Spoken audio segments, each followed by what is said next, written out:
Você já reparou como as crianças raramente lembram de uma lição inteira, mas nunca esquecem de uma experiência? Uma vez eu vi uma história de uma menina que perguntaram o que ela lembrava da EBD. E ela respondeu: Eu lembro do dia em que a gente fez um barquinho de papel e o vento levou. E a tia disse que era como o Espírito de Deus levando a nossa vida. Quer dizer, a tia representou o Espírito de Deus pelo vento e a nossa vida pelo barquinho. Ela não lembrou da lição, de qual versículo foi trabalhado, de qual passagem foi trabalhada, mas ela lembrou da presença de Deus ilustrada pela tia na forma do vento. E é sobre isso que a gente vai conversar hoje, sobre como transformar o ensino em uma experiência vivida e que nunca mais vai sair do coração das nossas crianças. Nós já vivemos em um tempo em que é muito difícil reter a atenção das crianças. A nossa atenção está cada vez mais curta. E isso somado à dificuldade que a gente tem em alguns ministérios de ter voluntários suficientes para separar as turmas, então a gente acaba tendo turmas com idades muito misturadas. Tudo isso dificulta que a gente consiga entregar uma linguagem que seja eficaz, desde o menor até o maior. Às vezes você prepara uma aula linda e aquela criança começa uma a rabiscar o chão, a outra pede para ir no banheiro, a outra pergunta que horas vai ser o lanche. Mas o problema não é uma falta de interesse das crianças, é a falta de conexão com o conteúdo que está sendo entregue. Mas você pode vencer essa barreira. Olá, eu sou a tia Tânia. Esse é o terceiro episódio da série que eu chamei de O Coração do Líder. E a minha missão com esse canal é ser uma mão amiga para você, líder, que deseja cumprir o seu chamado com excelência, até que chegue o dia em que Deus diga: siga em paz, você já cumpriu sua missão com as crianças. Nesse vídeo a gente vai falar sobre a vida prática na salinha. Vou contar algumas experiências que eu tive dentro de sala e algumas técnicas que eu aprendi em cursos da PEC, da Junta Mundial de Missões Infantis, também alguns cursos da Igreja Presbiteriana, Mãos e Coração, e com certeza esse conteúdo vai agregar muito para a sua sala de aula. Bom, vamos começar refletindo sobre o cenário ideal. No cenário ideal, a gente deveria conseguir fazer essa separação entre as idades. Pelo menos os menores de 5 anos, porque a linguagem para eles precisa ser diferente, muito diferente, da linguagem entregue a uma criança de 10 anos, por exemplo. Mas se isso não for possível, como disse Antoine de Saint-Exupéry, que é o autor de O Pequeno Príncipe, se você tiver de falar ao pobre e ao príncipe, fale ao pobre porque o príncipe entende. Então, nesse caso, se você não consegue fazer a separação na sua aula, você vai falar na linguagem que os menores de 5 anos vão entender. E aí você vai conversar com os maiores, dizer, ó, nós temos os pequenininhos, a tia vai falar numa linguagem mais acessível para eles, e vocês vão me ajudar. Então você envolve os maiores de alguma forma para que você consiga entregar o conteúdo e todos possam entender. E antes de começar a me aprofundar no tema, eu quero só listar para você quais aspectos nós vamos estudar hoje do ensino no Ministério Infantil. São 4 aspectos. O primeiro aspecto que nós vamos estudar: como tornar o ensino em experiência que as crianças vão levar para o resto da vida.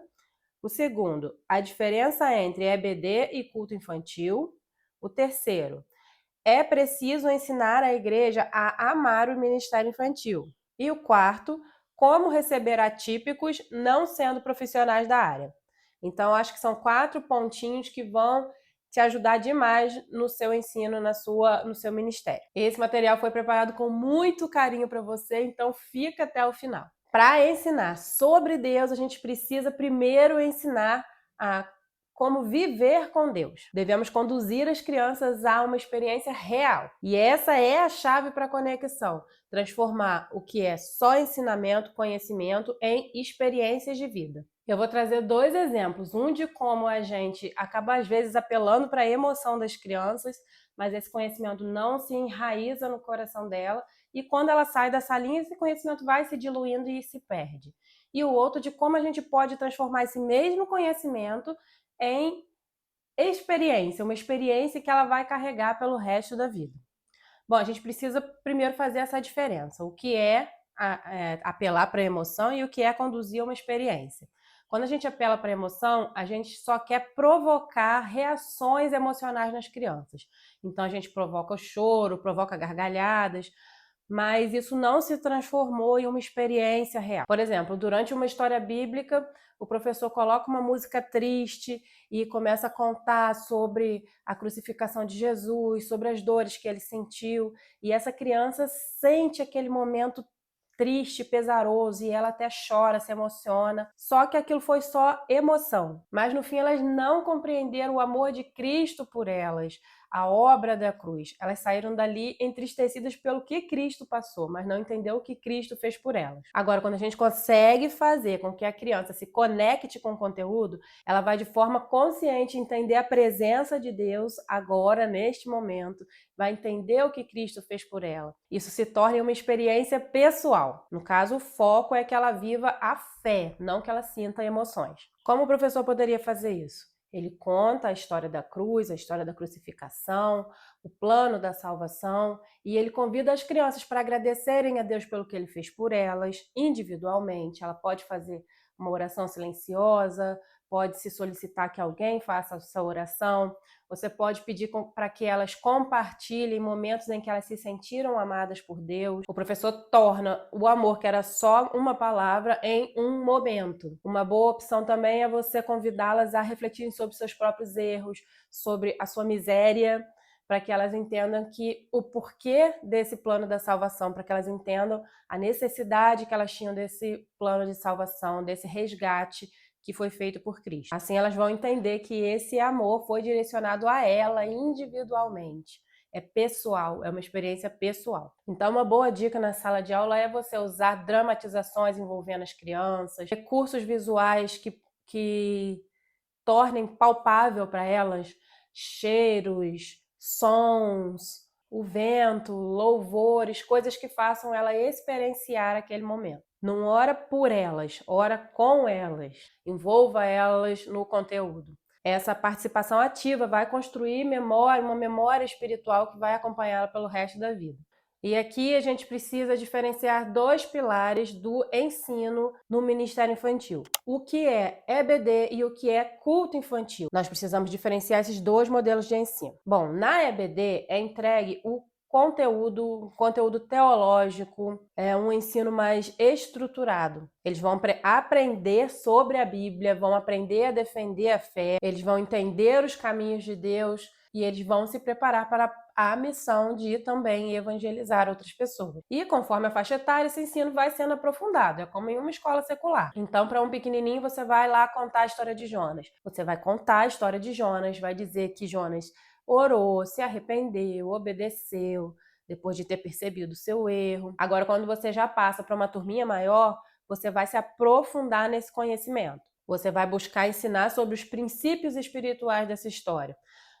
Deus como um Deus misericordioso, nós como pecadores, a soberania de Deus, a vontade dele é feita independente da nossa, e dessa forma eles vão construindo sua base de fé que vão conduzi-los na sua vida cristã. Já o culto infantil é um momento de adoração, de comunhão, a criança canta, ora, dança, expressa a sua alegria diante de Deus, reconhece a grandeza de Deus, aprende a viver em comunhão, entende a importância de estar em comunhão. É um tempo de fortalecer o relacionamento com Deus. Então, são dois momentos diferentes, são duas frentes diferentes de trabalho e nós, na liderança, precisamos preparar a nossa equipe para entender essa diferença claramente. Eu, na verdade, na minha igreja, a gente trabalha com três frentes. Nós temos o culto infantil, nós temos a EBD, que é na parte da manhã, no domingo, a gente trabalha a escola bíblica dominical. Na parte da noite, todos os domingos, nós trabalhamos o culto infantil. E nós temos o que a gente chama de UCP, que na igreja presbiteriana é a União de Crianças Presbiterianas. E na UCP a gente trabalha mais a parte de comunhão, de socialização das crianças.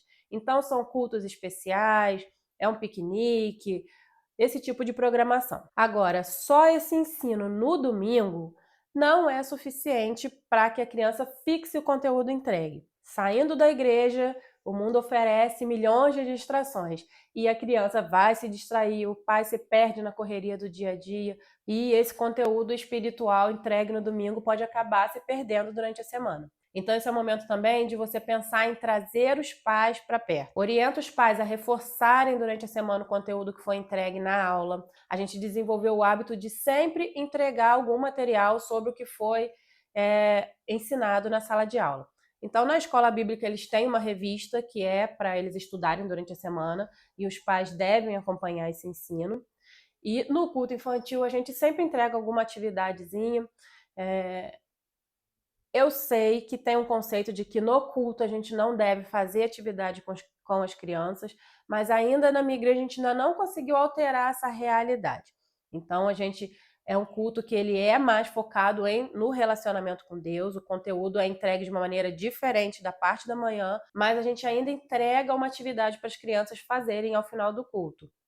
Então essa atividade serve para que os pais continuem trabalhando o conteúdo que foi entregue durante a semana também. E a gente faz reuniões periódicas, conversando da importância deles estarem próximos do ministério, deles estarem caminhando junto com o ministério. E assim o evangelho se torna parte da rotina, não só um momento no domingo. Ok, a gente já entendeu até aqui como melhorar o nosso ensino e como fixar esse conteúdo. Só isso já torna o seu ministério incrível. Mas nem tudo no Ministério Infantil está diretamente relacionado com as crianças. E quando a dificuldade vem da própria estrutura da igreja? Falta de recursos, falta de apoio, falta de integração entre os ministérios. Vamos falar um pouquinho sobre isso? Muitas vezes o líder de ministério infantil está sobrecarregado e a igreja só vê o ministério infantil como um cantinho onde as crianças vão para se distraírem, para não atrapalharem o culto.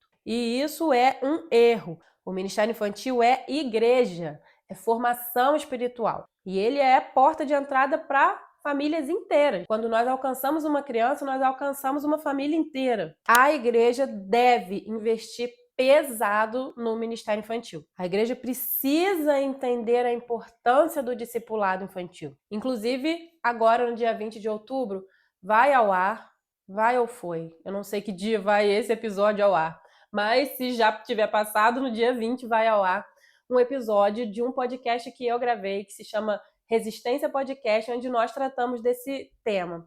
Eu vou tentar colocar o link aqui, não sei se eu consigo, mas vou tentar colocar o link aqui na descrição.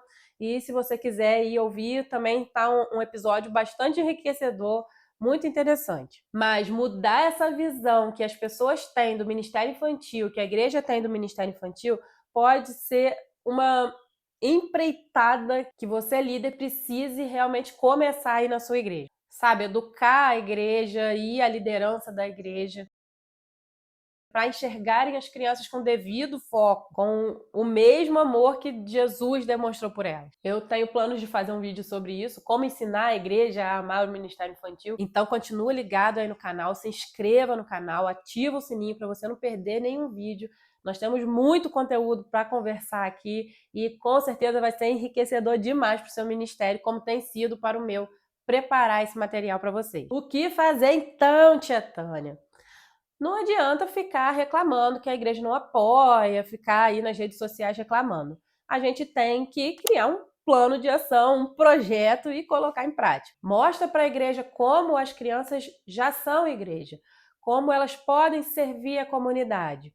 Um exemplo, você pode criar um relógio de oração e mostrar para a igreja o que tem sido feito. As crianças têm orado por esse motivo, as crianças perceberam essa necessidade na nossa comunidade e elas estão orando por isso. Crie estratégias que façam com que a igreja perceba que as crianças já são ativas, que as crianças já são corpo, já são parte da igreja, que o ensino que elas têm recebido, elas já têm colocado em prática e elas já têm agregado à igreja. Elas não estão só recebendo, a igreja não está fazendo um favor de colocar recursos sobre elas.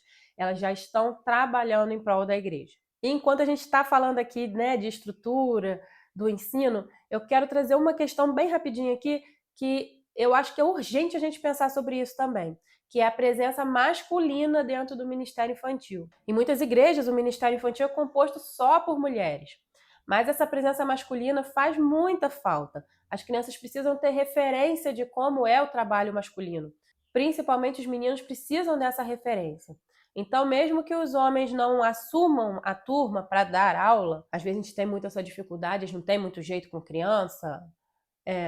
Em algumas igrejas, como a minha, nenhum homem considera que leva jeito para dar aula para as crianças, mas inclua eles em momentos, dentro de uma dramatização, ou em um dia que ele vai dar uma palavrinha rápida, em uma oração, em um louvor. Então, de vez em quando, Inclua essa presença masculina no ministério infantil, porque ela vai comunicar firmeza no trabalho, cuidado, vai comunicar uma liderança saudável dentro da igreja. Elas vão se sentir também importantes por ter homens ali com elas. Então, até aqui nós já entendemos como melhorar o ensino, a diferença entre EBD e culto infantil, que precisamos educar a igreja para valorizar o ministério e a importância da participação masculina no Ministério Infantil. Ainda temos mais um ponto para trabalhar, que é sobre a nossa missão de nos preparar para receber as crianças atípicas. Mas eu preciso saber o que vocês estão achando do conteúdo até agora, gente. Ele tem atendido às suas expectativas? Escreve aí nos comentários o que você tem achado desse conteúdo. Curte os vídeos. Eu preciso que vocês curtam, que vocês interajam com o vídeo para que esse vídeo possa alcançar mais vidas, mais líderes e possamos contribuir para o amadurecimento da liderança no nosso Brasil. Vamos lá então? Como eu posso, tia Tânia, ensinar crianças atípicas sendo que eu não sou um profissional da área? Isso nos causa medo, medo mesmo. Eu digo por mim, a gente tem medo do momento. Eu não tenho no meu ministério hoje nenhuma criança com uma atipia muito extrema. Tem algumas que a gente desconfia, mas nenhuma criança com laudo. E a gente tem que lembrar também que a atipia não é só as atipias neurológicas, né? TDAH, autismo. Nós temos também as síndromes, síndrome de Down, nós temos cegueira, nós temos surdez, nós temos qualquer deficiência física. Então, qualquer deficiência torna essa criança atípica. E nós temos que nos preparar, nós temos que ter portas abertas para receber essas pessoas. E a realidade é que a maioria das igrejas não está preparada para receber essas pessoas. Só que eu penso o seguinte, a gente veio de um momento de quase nenhum conhecimento, a gente atravessou uma ponte de quase nenhum conhecimento das neurodivergências, principalmente, para um momento em que a gente tem recebido muita informação nesse sentido. E nós precisamos entender que Deus criou todas as pessoas. Não criou só as pessoas típicas, ele criou as pessoas atípicas. E a gente não pode ter medo, a gente tem que ter amor por essas pessoas. A gente tem que ansiar que essas pessoas também tenham a oportunidade de viver a experiência do Evangelho.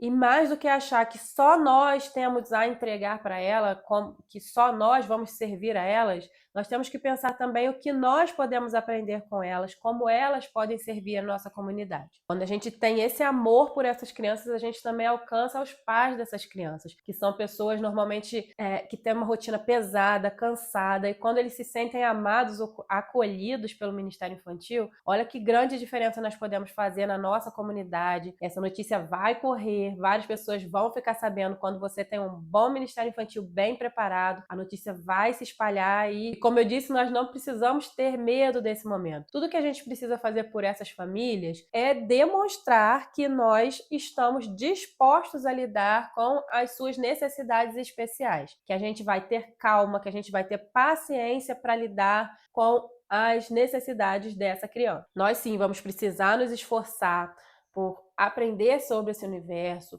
mas, gente, tem tanto material hoje. Assista vídeos no YouTube, eu já assisti tantos vídeos sobre isso. Tem muito material te ensinando a como lidar, como começar a contenção em um momento de desregulação de uma criança autista. Mas você também vai conversar com os pais. Os pais são os especialistas na criança. Então você vai trazer esses pais para perto do ministério, vai conversar com eles como você quer que eu lide com ele. Você quer que eu mesma faça a contenção? Você prefere que eu te chame se ele entrar em uma crise? O que leva essa criança a se desregular? Você pode procurar entender como você pode preparar o ambiente, a sala de aula. Eu até ouvi uma dica que eu achei muito boa, porque muitas igrejas você não vai ter condição de ter uma sala inteira sensorial, né? Que eles falam que é uma sala preparada para crianças autistas, atípicas, TDAH, mas você pode ter uma parede especial para essas crianças, em que, por exemplo, porque a gente pensa o seguinte,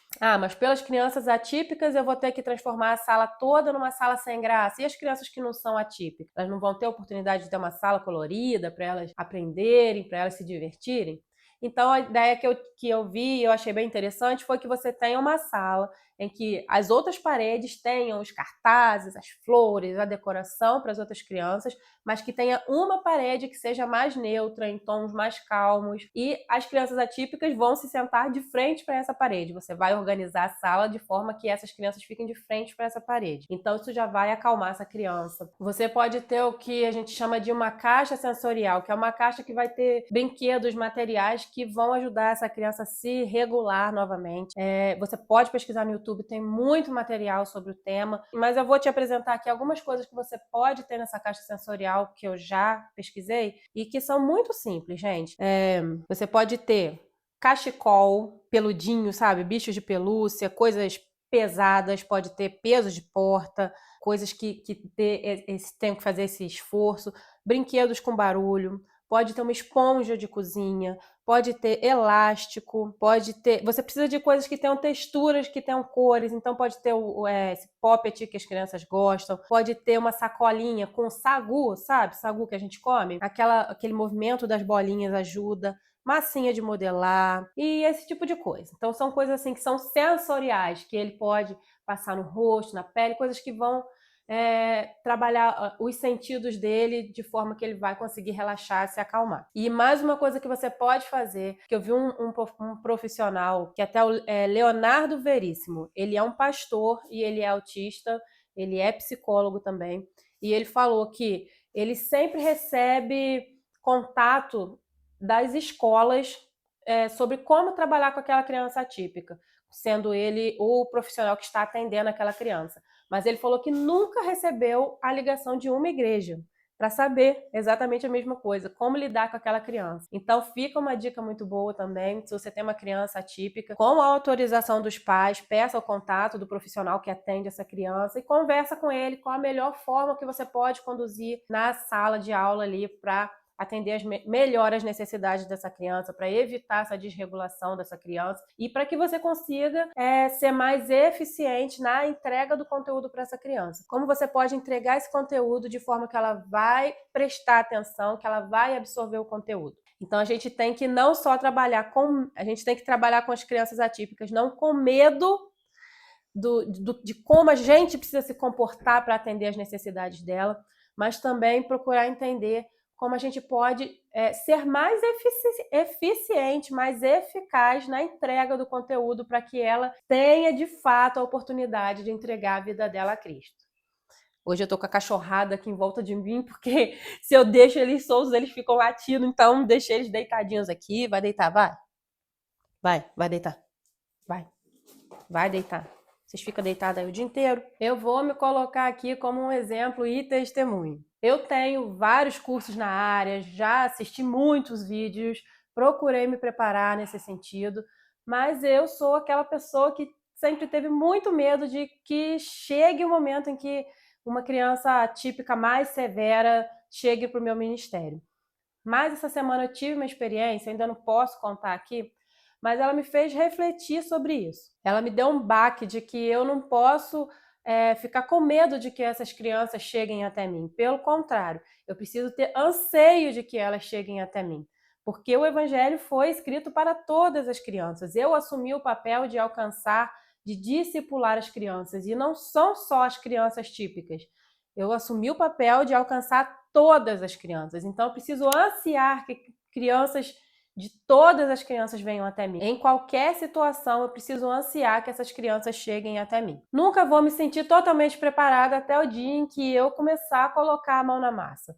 Então, eu peço a Deus que se Ele tem crianças preparadas para mim nesse sentido, que Ele envie essas crianças e que Ele me capacite a cada dia.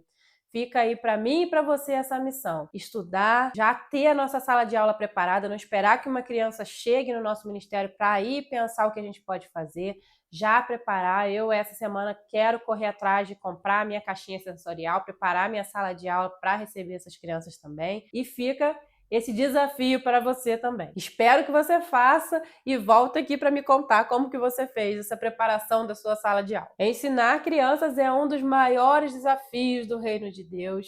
Nós assumimos esse desafio, precisamos ter paciência, ter disposição, ter criatividade, mas acima de tudo nós precisamos ter amor por essas crianças. Quando a gente ama de verdade as crianças, a gente se preocupa em igualar as oportunidades para que elas tenham o contato com o evangelho, para que elas tenham a oportunidade de entregar o coração delas a Deus. Quando a gente faz isso, a gente está cumprindo aquilo que Cristo disse na sua palavra: deixai vir a mim os pequeninos. A gente está permitindo, a gente está conduzindo essas crianças até a Cristo. Então, tio, tia, que o seu ensino, que o seu ministério seja cheio de experiências com Deus, que as suas crianças tenham a oportunidade de viver, de entender esse amor de Deus por elas, e que você possa crescer com elas do mesmo jeito que elas crescem com você, possa aprender com elas do mesmo jeito que elas aprendem com você. Esse ensino com propósito transforma não só o coração das crianças, mas também o nosso coração. E se essa mensagem tocou o seu coração, então compartilha com outros líderes, para que muitos ministérios tenham a oportunidade de pensar sobre esses temas que nós abordamos aqui hoje. Consegui. Conseguiu! E eu fiquei olhando pra você. É. Mano, por que o microfone vai ser bom? Então,